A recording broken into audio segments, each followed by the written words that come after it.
Bom dia. Bom dia. Meu nome é Ildeu Rodrigues dos Santos. Amém. Meu nome é bíblico, está em Mateus 26. Jesus partiu o pão e o deu a seus discípulos.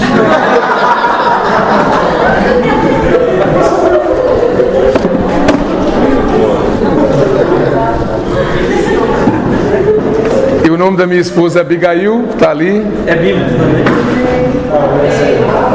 Ela também é comportora de sucesso. Eu sirvo na editora hoje e a Abigail serve no escritório da igreja em São Paulo. Então, desde que nós somos para São Paulo, nós somos com essa incumbência, né, de cooperar, né, nesses dois lugares. Eu na editora e a Abigail lá na igreja em São Paulo, porque é uma igreja que tem uma estrutura muito grande e precisa de um acompanhamento. Então ela é uma das integrantes da Secretaria da Igreja de São Paulo e tem feito um bom trabalho. Além disso, ela também ajuda a trazer eventos para Cesareia de Filipe, que é um espaço que nós temos ali em São Paulo, na rodovia Castelo Branco, e muitas empresas e grupos cristãos fazem eventos ali, e ela também ajuda a coordenar esses eventos. Bem, tudo bem com vocês, né? Pelo que eu vi, está todo mundo alegre, né? E como o irmão Simval disse, né? Eu creio que todos nós somos renovados com a palavra desse final de semana. Amém.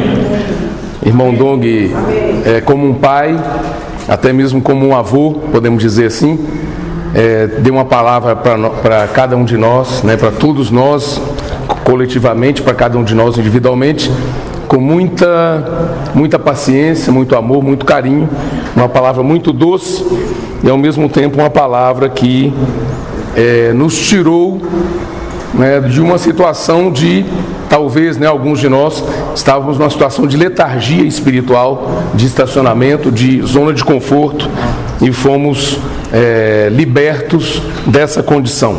Eu, pelo menos, tive essa experiência. Amém. O irmão Simval já falou a experiência dele. Vale a pena, irmão Simval, a gente retomar esse encargo, porque a seara é grande e os trabalhadores são poucos.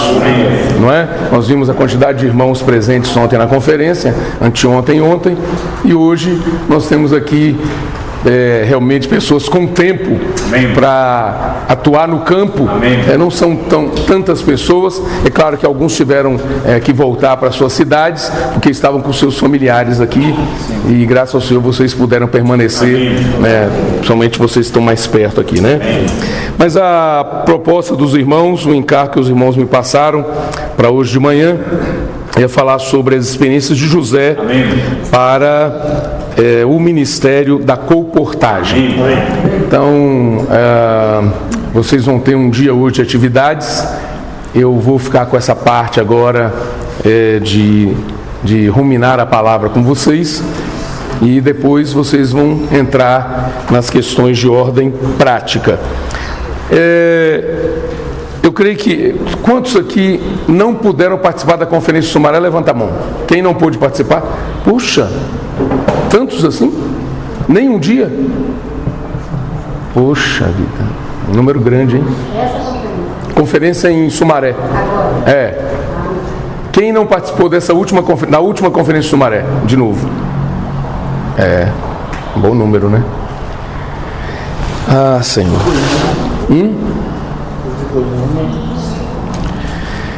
Então a primeira coisa que eu gostaria de falar para nós, né, como comportores, serve o Senhor, seapistas, irmãos que servem nos bucafés também, nos espaços bucafé, é que a conferência é um tempo de, vamos dizer assim, de abastecimento.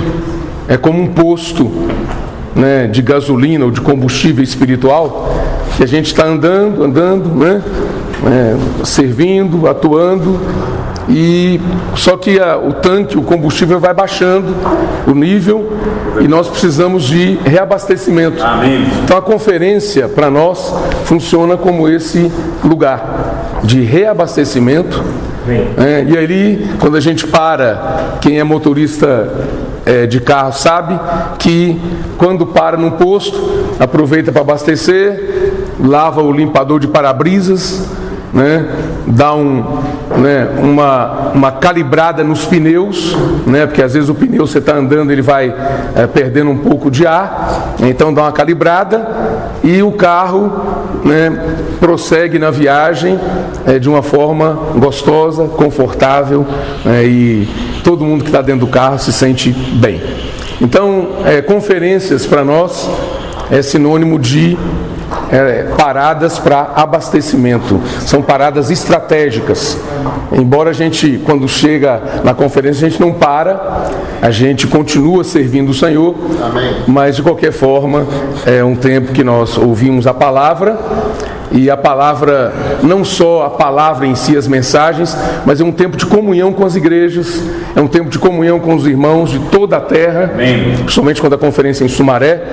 E aí, nós temos a nossa experiência na nossa cidade, na nossa microrregião, na nossa região, e quando nós chegamos lá na estância, nós encontramos irmãos de outras cidades, outras microrregiões, outras regiões e até outros países, outros continentes, e essas experiências mescladas com a palavra ministrada é o que forma essa nova bagagem que nós ganhamos. Então é muito importante a nossa participação nas conferências. Amém. A conferência para nós, ela deve ser promovida como uma festa. Amém. A gente, assim como o irmão Maurício falou para nós, quem participou da comunhão com o Maurício, quem não pôde participar, levanta a mão. Vocês 4 não puderam participar. Mas o irmão Maurício nos falou que nós precisamos promover as coisas no nosso meio fazendo festa, né? Por exemplo, chegou um livro novo ou tem um projeto novo de leitura de livro, nós temos que fazer esse momento, né? Tornar esse momento como uma festa, como um momento solene de apresentação do projeto ou de apresentação do livro que está sendo lançado ou do produto que está sendo lançado, e assim os irmãos ficam mais encorajados, não é? Então, hoje nas igrejas, algumas igrejas, não sei se aqui na região está desfrutando, mas nós estamos desfrutando desse livro no intervalo do alimento diário anterior, da série anterior do alimento diário, para a próxima série do alimento diário, estamos desfrutando desse livro, Como Extrair Vida da Bíblia. Então nós recebemos uma programação de leitura, um roteiro, e estamos agora, né, lá em São Paulo, hoje nós estamos na 3ª semana de leitura desse livro. Nas 2 primeiras semanas lemos os capítulos 1, 2 e 3, e nós agora, essas 2 próximas semanas, vamos concluir esse livro aqui, a leitura dele de uma forma programada, né, com um roteirinho, para que essa palavra entre em nós. E a gente precisa promover isso, né, fazer uma festa, esse tipo de leitura, né, de um livro no intervalo do alimento diário. E também precisamos fazer uma festa quando chega um livro desse às nossas mãos, né? 40 lições essenciais para a vida cristã. Então precisamos fazer uma festa de promoção para que todos os irmãos ganhem encargo de ler e também ajudar outras pessoas a entrar nessa palavra. E isso aí não tem uma forma. Como fazer a festa? Como os irmãos de Belo Horizonte fazem? Como os irmãos de São Paulo fazem? Não tem uma forma, não tem uma receita de bolo. Nós vamos fazer de acordo com a orientação do Espírito a nós aqui na nossa região, tá bom? O importante é ter criatividade para a gente não deixar as coisas passarem sem que os irmãos deem a devida importância para elas. E também agora nós entramos numa outra campanha, um outro projeto que chama-se Habite em mim a palavra de Cristo. Então, habite em mim a palavra de Cristo. Ou habite em nós, né? Habite em nós a palavra de Cristo. Então, esse projeto é um projeto que pretende, né? É um programa, na verdade, de leitura de 6 livros por ano. Sim. Além da leitura da Bíblia diária que nós fazemos, além da leitura do alimento diário, que é uma ferramenta de ruminar a palavra, nós temos agora esse programa de leitura anual, né, que é o projeto Habite em Nós a Palavra de Cristo. Então ele contempla a leitura de, inicialmente, 6 livros. Nós vamos sugerir os livros para os irmãos. E os 2 primeiros livros que foram sugeridos é Nossa Visão e Comissão. E nós vamos começar a leitura desse livro. Nós esperamos começar em toda a terra, em todos os idiomas, Amém. Em todas as línguas. Amém. Ler Nossa Visão e Comissão a partir do dia 1º de outubro até o dia 30 de novembro. Ou seja, nós temos 2 meses para ler Nossa Visão e Comissão.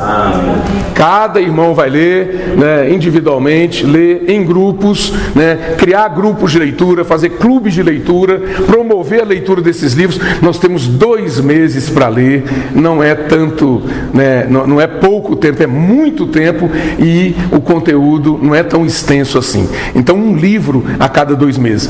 Mas se nós conseguirmos ler um livro a cada 2 meses, significa que nós vamos ler 6 livros por ano, além da Bíblia e do alimento diário.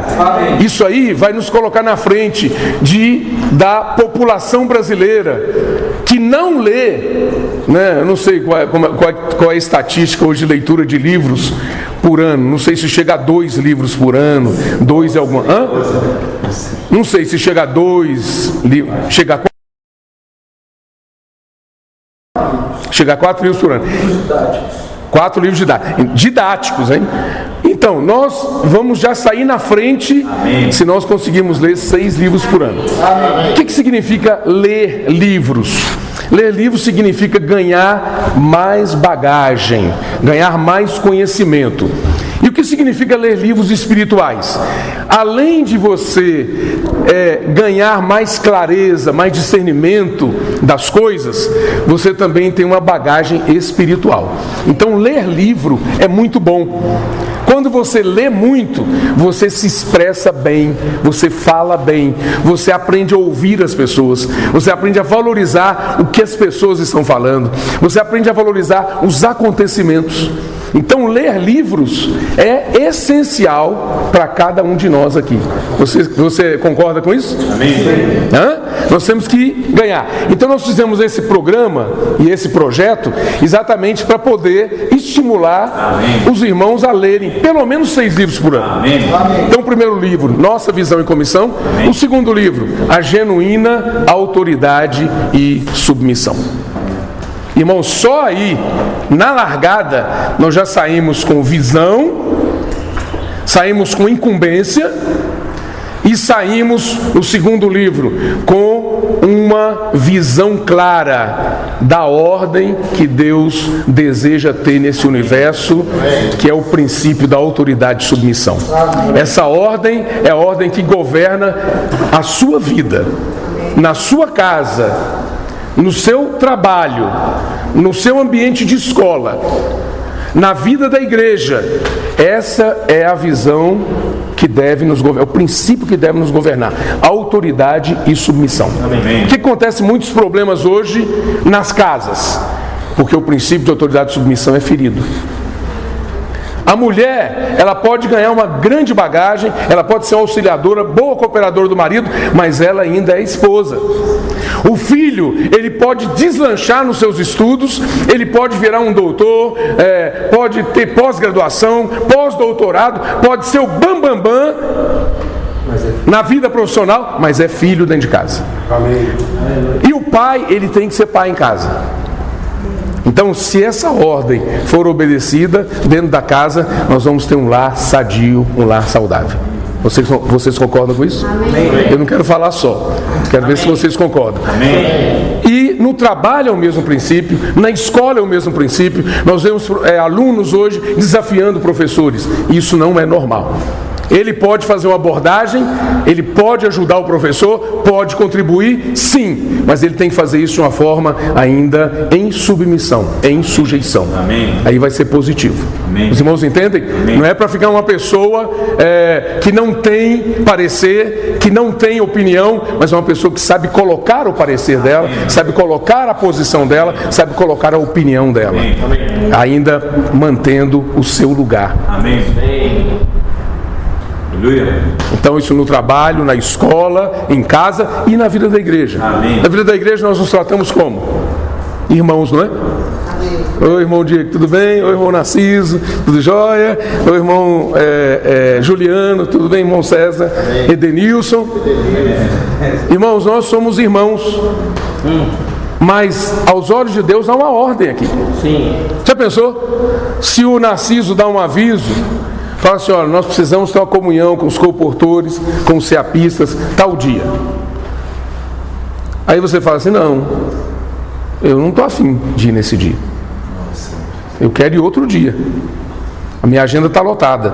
Nós temos que refazer nossa agenda. Amém. E considerar a orientação do Narciso. Amém. E assim, com respeito ao Juliano, no CEAP, com respeito ao Diego, a coordenação dos colportores, com respeito ao César também, e cada um nós temos que ver qual é a função de cada um.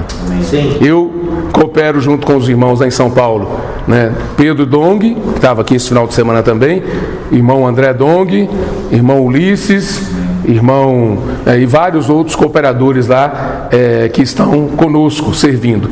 Mas eu preciso saber qual é a minha posição. Amém. Eu posso emitir minha opinião para qualquer cooperador? Posso, mas eu preciso saber qual é a minha posição. Eu tenho que fazer isso em amor, em consideração, amém, em respeito, para não ferir um princípio de autoridade e submissão.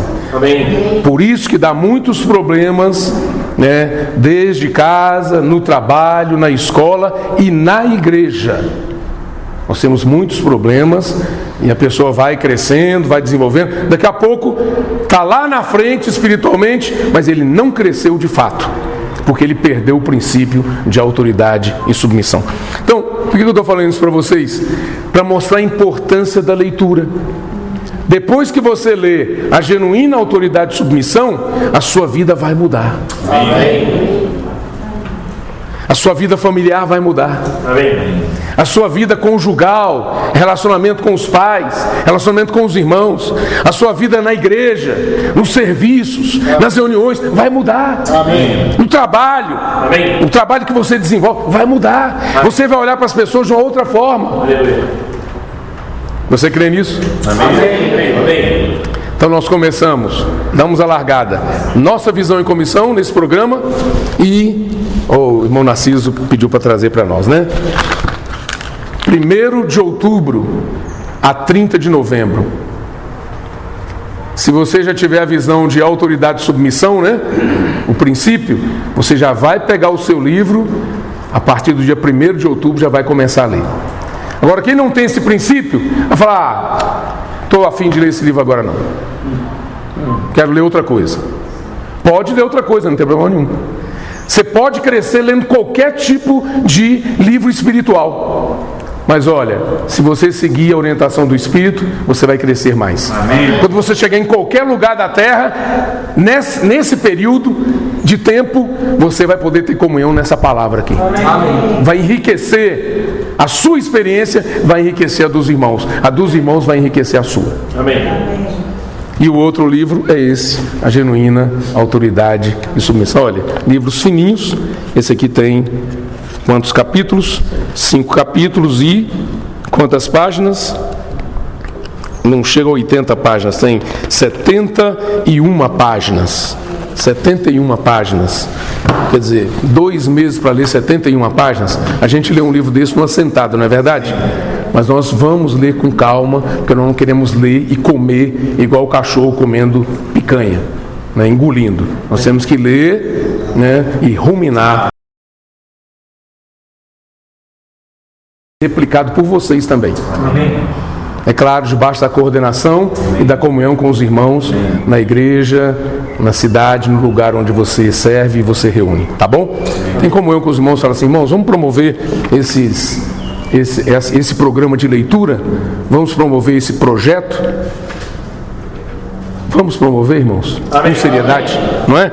Aí você chega, ajuda os irmãos. É fácil criticar os irmãos, difícil é ajudar os irmãos.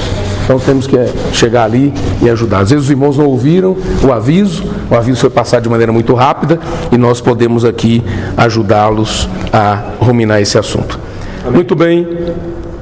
Então vamos entrar no encargo que o irmão Diego pediu para nós compartilharmos hoje, irmão Diego, Narciso e os demais irmãos, né? com vocês. Vou falar um pouco sobre a experiência de José. Quem aqui já leu a história de José? Levanta a mão. Amém. Opa, beleza.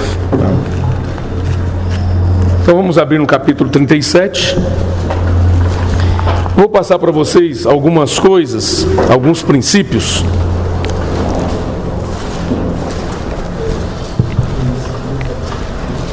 Que vocês, sem dúvida, vão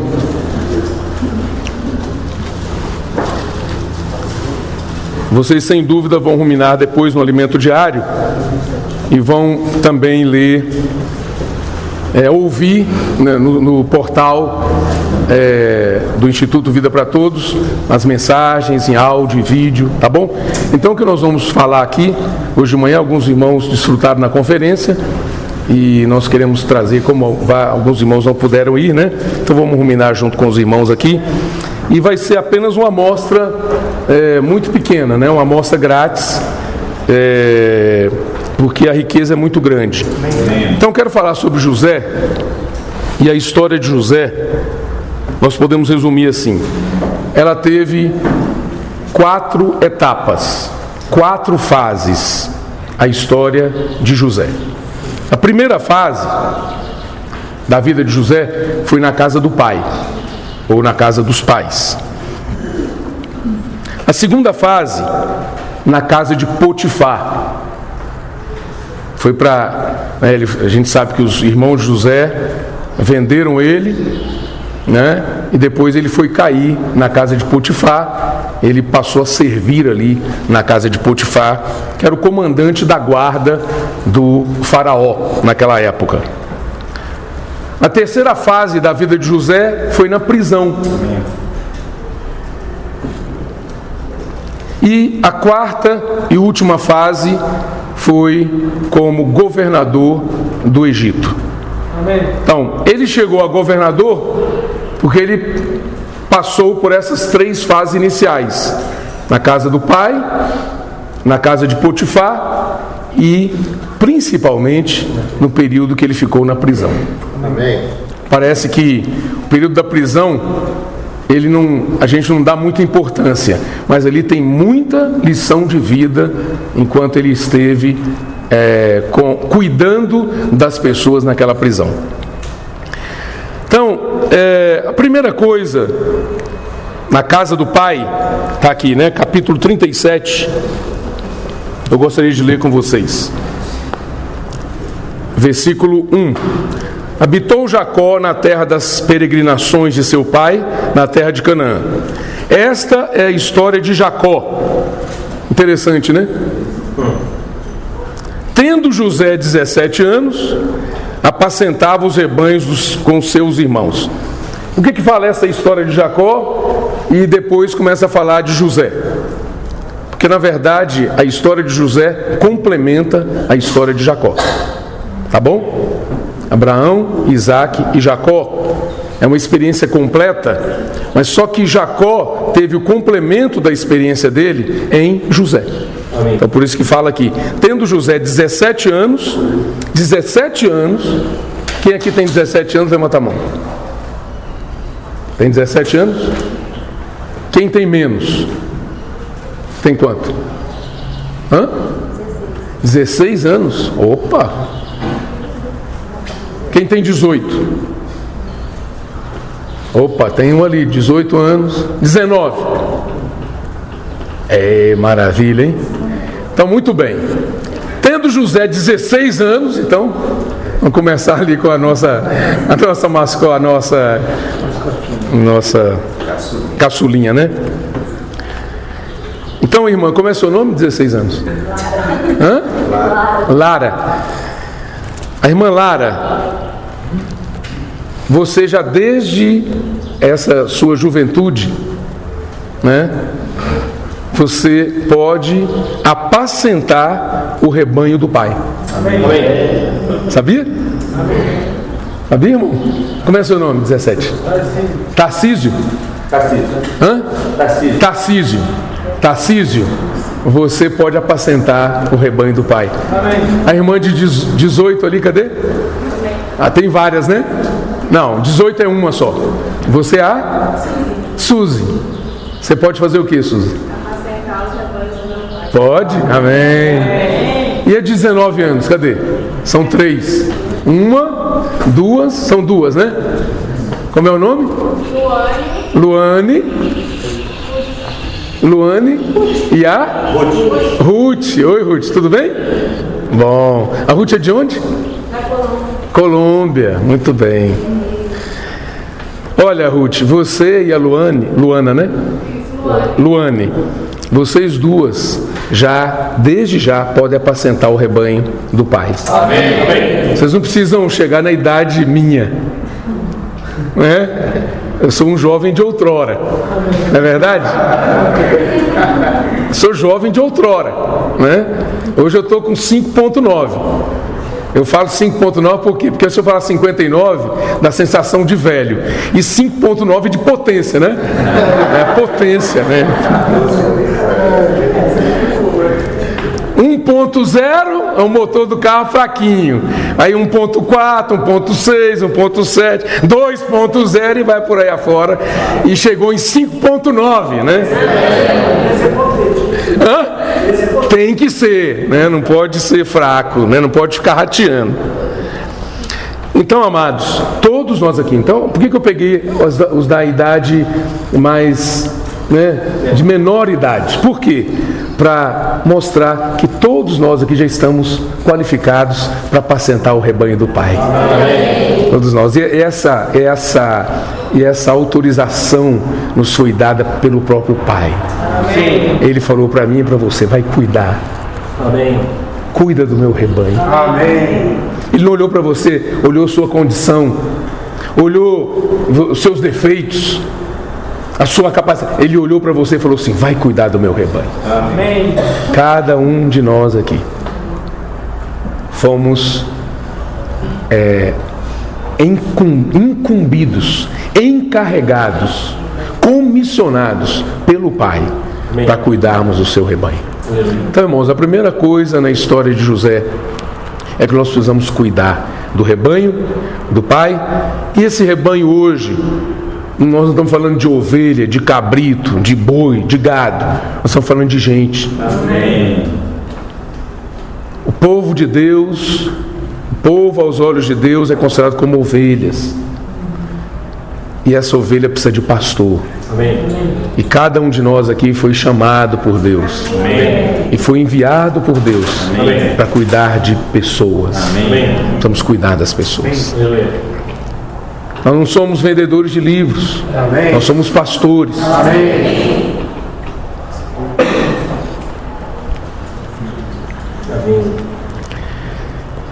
Senhor Jesus. Amém. Mas a vida de José, ela não teve só, né? Ela começou aí com essa parte boa, né? Mas aqui mostra ainda no final do versículo 2: e trazia más notícias deles a seu pai. Ele apacentava o rebanho do pai com os irmãos. Quando ele voltava do trabalho, ele trazia que tipo de notícia para o pai? Dos irmãos? Notícias ruins. Eu pergunto para vocês: isso é comum? Você vê o lado ruim, os defeitos das pessoas, as falhas das pessoas, os erros que elas cometem? É comum isso no nosso meio ou não? Ou é mais comum a gente olhar para as virtudes das pessoas, as qualidades delas, exaltar, evidenciar, realçar as qualidades? Negativo. Geralmente os defeitos. José era diferente? Não. Era igual. Então ali o Senhor na conferência nos deu uma ajuda, nos trouxe uma ajuda por meio do irmão Dong. Nós precisamos, ao nos relacionar com as pessoas, aprender a evidenciar, a realçar as virtudes delas. Amém. E minimizar os defeitos, amém, as falhas e os erros que possivelmente elas praticaram. Amém, irmãos? Amém. Você acha que nosso relacionamento com as pessoas agindo assim vai melhorar ou vai piorar? Se você olhar para a pessoa, ver as virtudes dela, ressaltar, né, você acha que o seu relacionamento com ela vai melhorar ou vai piorar? Agora, se você olha para o defeito dela e exalta o defeito, e aponta o defeito, coloca uma lupa ali e mostra o defeito dela, você acha que vai ser bom o relacionamento ou ruim? Vai piorar cada vez mais. Daqui a pouco não tem mais relacionamento.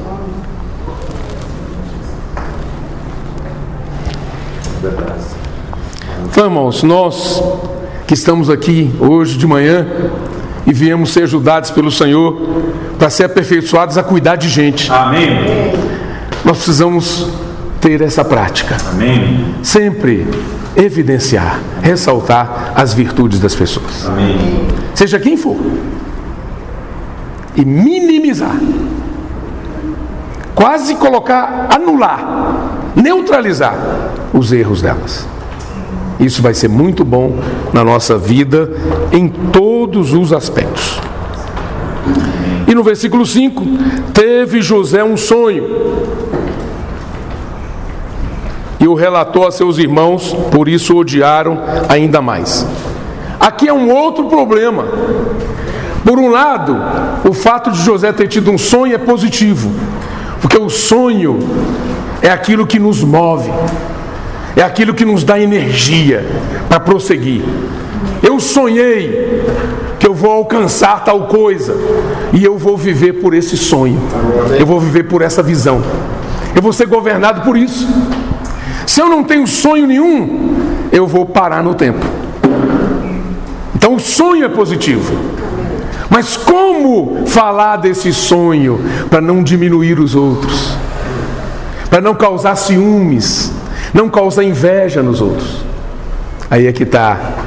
Nós temos que orar para o Senhor nos dar esse discernimento. Amém.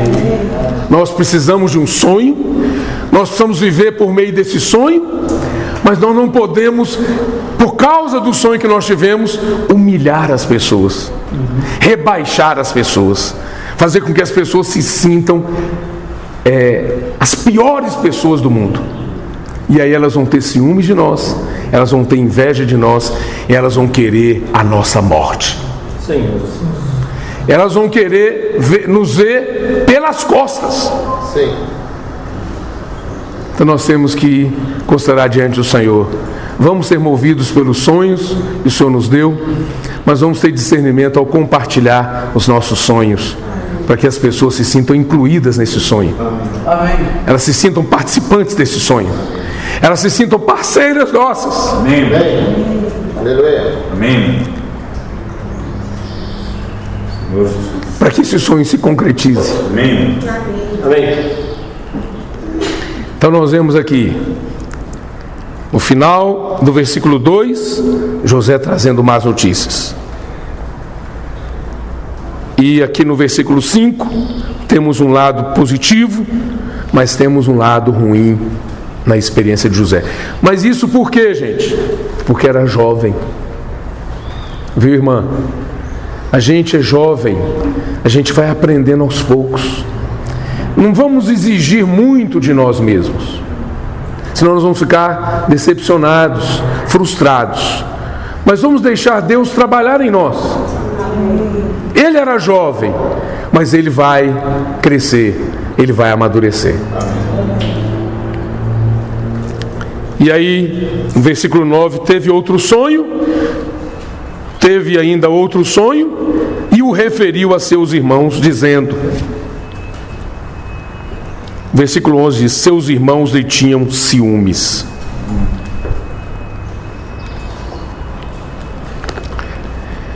Senhor Jesus. Amém.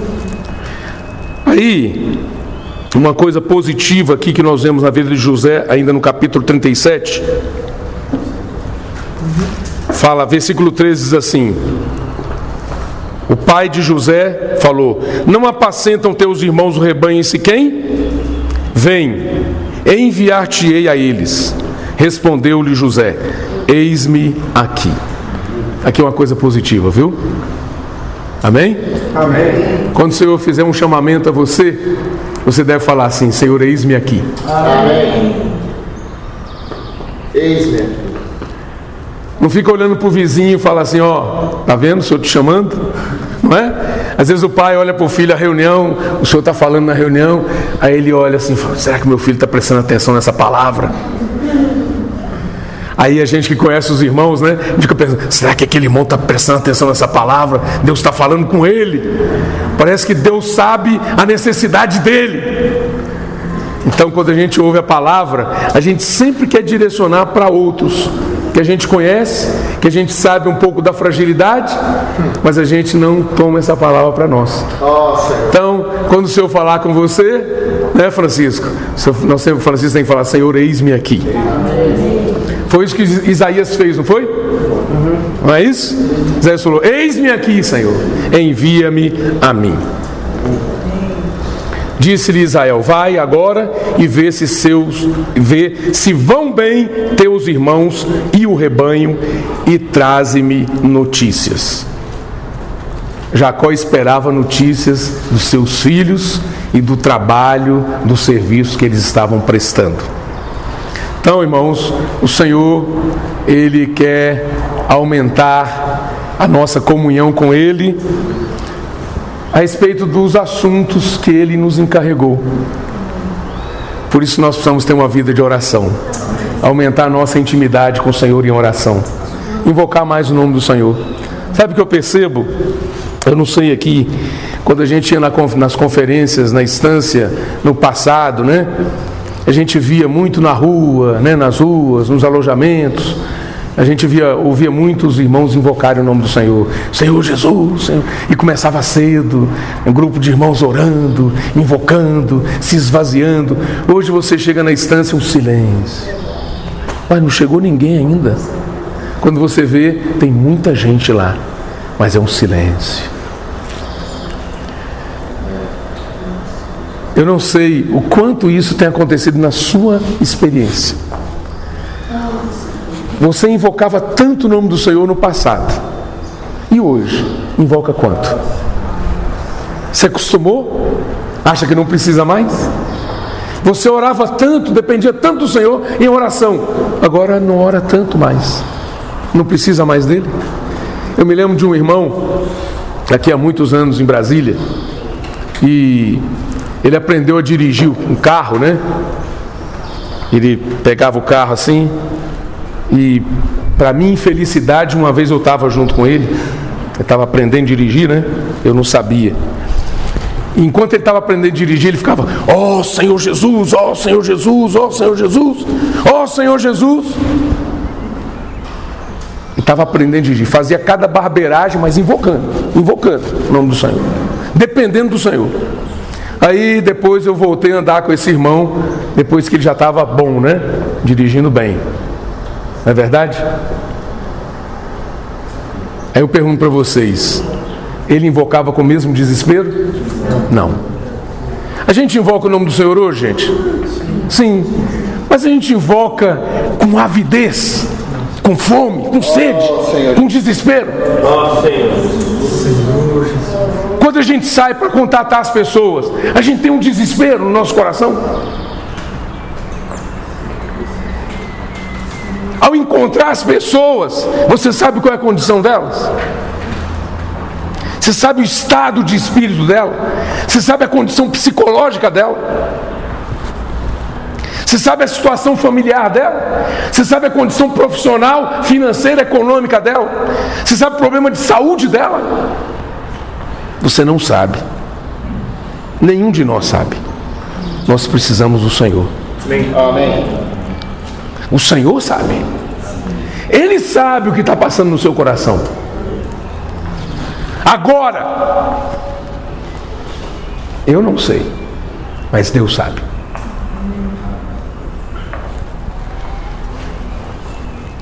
Eu pergunto para você, precisamos aumentar nossa intimidade com Deus ou não? Sim. E muito. Não podemos nos acostumar na vida cristã com a vida espiritual. Não podemos colocar nossa vida espiritual no piloto automático. Hoje existem carros sofisticados que já têm piloto automático. Você atinge certa velocidade, aperta o piloto automático e ele mantém essa velocidade enquanto você estiver naquela via. Mas na vida espiritual não existe piloto automático. Cada passo que nós damos é uma surpresa, é uma novidade. Cada pessoa que nós contatamos é um tipo de pessoa. A nossa abordagem, nós não temos receita para abordagem. Por isso que o irmão Dongo falou para nós, cooperadores, numa comunhão. Os irmãos de Belo Horizonte estão fazendo um excelente trabalho com seminários. Estão semeando muitos livros para os irmãos das diversas igrejas cristãs. Mas essa é a experiência deles.